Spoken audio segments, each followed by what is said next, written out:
Saat ini saya sedang merasakan asam lambung naik dan GERD. Nasihat terbaiknya pola makan hidup sehat agar bisa sembuh dengan izin Allah apa? Ya rutin, jadi makanan-makanan yang sifatnya bisa jadi memicu ya, tepung-tepungan, gula, minyak, ya di stop semua lah. Kemudian termasuk salah satunya adalah garam. Ya, kalau saya ya punya salah satu yang saya rekomendasikan adalah coba ketika misalkan ibu ini kan dia minum madu nih, dia minum madu sama jahe, nah kasih garam sedikit.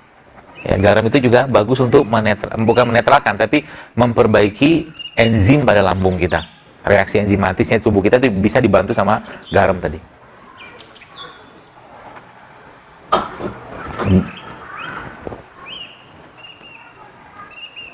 Beberapa pertanyaan sama ya, maaf. Ayah saya sakit darah tinggi, saat ini yang dilakukan kurangi garam, minum ekstrak seledri dan sudah turun 140, 980. Pertanyaannya sampai berapa lama minum itu? Kalau Anda tetap pengen minum, makan terus, saya kira mungkin dalam konteks dikurangi dosisnya dalam untuk maintain nggak apa-apa, minum aja seledrinya ya, ekstrak seledri tadi ya. Kemudian garam, kalau saya pribadi yang saya pahami ya, tetap boleh makan garam, tapi garam yang bagus. Ya, garam itu justru malah negara-negara, ada penelitian namanya Blue Zone. Blue Zone itu negara-negara yang angka harapan hidupnya mereka tinggi-tinggi banget, tinggi-tinggi di dunia. Ternyata mereka ada dokter lah yang teliti itu ternyata disebutkan di situ malah justru angka penyakit jantungnya justru malah rendah dengan konsumsi garam mereka yang tinggi. Kalau Bapak Ibu membaca di IG itu hashtagnya the salt fix, the salt fix. Nanti baca situ banyak tulisan-tulisan tentang ternyata kita tetap butuh garam, tapi bukan garam refinasi. Jadi kalau garam yang mineral, garam yang penuh dengan mineral itu insya Allah sangat baik, tidak masalah. Tapi jangan berlebihan juga.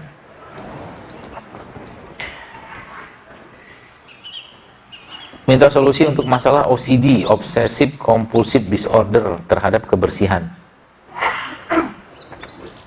Maksudnya apa ini ya? Belum tahu saya maksudnya apa. Benar nggak sih? Benar. Jus mix beetroot atau buah beet, wortel dan apel itu bagus untuk menyembuhkan benjolan atau kuman. Benar. Serius benar. Ya. Ditambahkan nanti kalau Anda punya atau mungkin biasakan minum rimpang. Rimpang itu kan coba lihat. Teman-teman kalau Anda lihat rimpang itu kan bentuknya nggak beraturan. Jahe gitu kan, coba lihat. Untuk jahe itu kan liar, nggak apa ya, nggak terstruktur kan. Iya bengkok-bengkok gitu kan, bundel sini gitu-gitu. Nah emang secara dalam ilmu tradisional ya, ada namanya doctrine of signature. Doctrine of signature itu kita melihat sesuatu itu disesuaikan dengan kondisi badan. Jadi kalau Anda lihat kanker itu kan bentuknya nggak beraturan. Sel kanker itu kan tumbuhnya nggak beraturan. Nah maka kita lihat tumbuhan-tumbuhan yang nggak beraturan. Nah maka rimpang-rimpangan itu, kalau Anda baca secara sainsnya, memang anti kanker sebagian besar. Jahe itu anti kanker. Temulawak apalagi, kunyit, Masya Allah kan. Itu saya bilang ilmu pengobatan sebenarnya gampang. Kita bicara tentang darah. Darah, Anda lihat darah itu warnanya merah jantung gitu kan. Maka Anda bayangkan ada misalkan ciptaan Allah apa yang warnanya merah? Ya, buah bit. Nah gitu lah. Buah naga, ya macam-macam. Jadi sederhana sebenarnya. Cuman ya tadi kita perlu merenung, melihat tanda-tanda kebesaran Allah tadi. Apakah obat alami atau rimpang yang berkaitan dengan penyakit atau gejala usus buntu?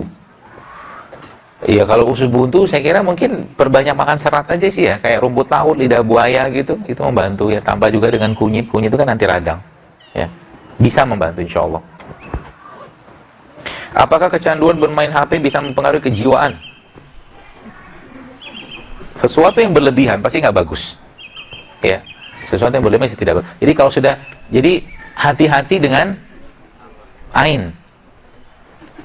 Zaman Indonesia mungkin 1 tahun lalu atau 2 tahun lalu lagi booming-boomingnya batu akik itu loh. Itu beberapa teman-teman saya, sahabat-sahabat saya, ustadz-ustadz yang peruqyah itu banyak sekali menemukan jin-jinnya bersemayam di batu akik.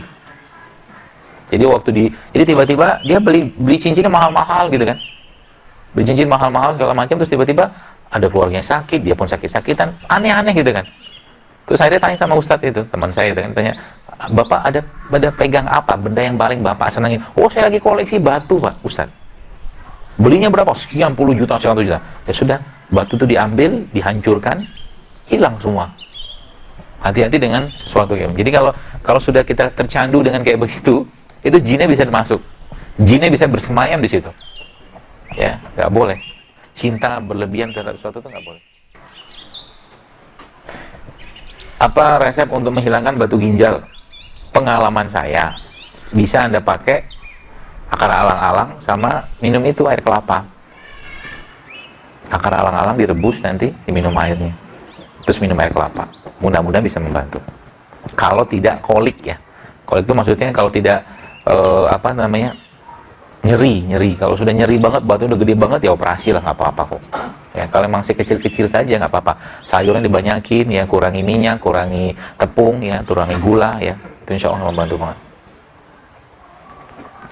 Saya punya anak 4 tahun, udah dari usia 2 tahun kena alergi, seluruh kaki tangannya suka beruntusan dan gatal-gatal meninggalkan bebas.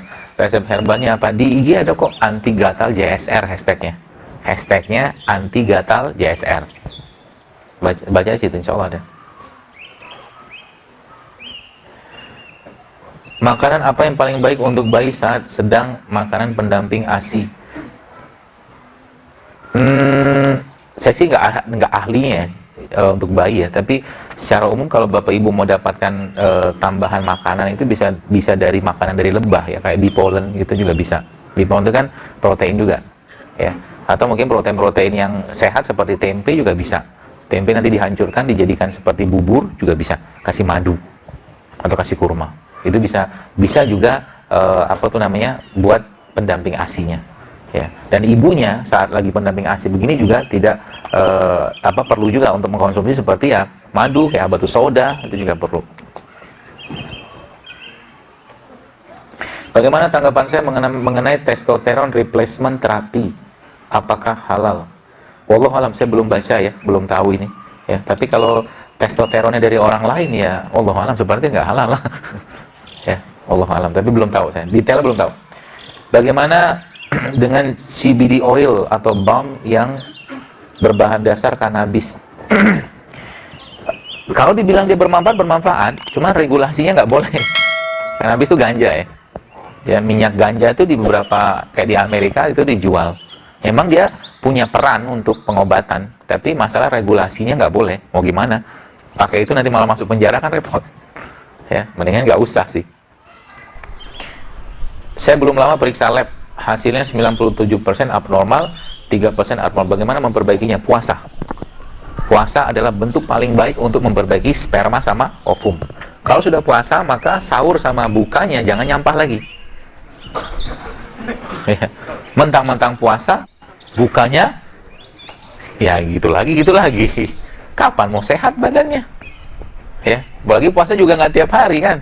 Di luar sisa puasa itu Anda harus banyakin ya, rimpang, rempah, sayur, buah rimpang. Jadi gini, tubuh kita bisa memperbaiki dirinya sendiri kalau kita ngasih bahan baku yang tepat. Bahan bakunya apa? Kalau saya punya bahasa itu produk ciptaan Allah gitu loh. Jadi rempah, rimpang, sayur, buah, salah 4-nya. Salah yang lain banyak. Ya, insya Allah bisa benar badannya, akan perbaiki. Dan jangan khawatir lah, kalau memang Allah mau kasih, pasti dikasih gitu, tenang aja ya.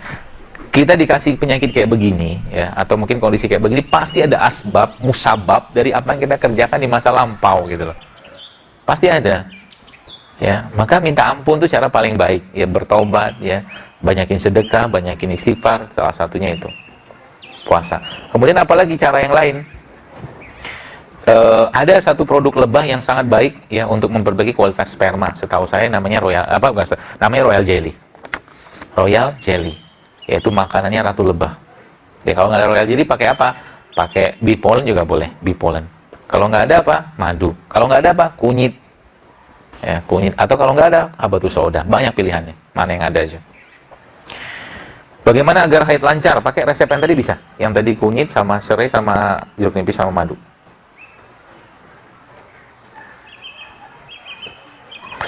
Januari lalu saya kena Bell palsy. Untuk menjaga kondisi badan supaya tidak drop atau terkena Bell palsy, sebaiknya konsumsi apa atau untuk sarafnya?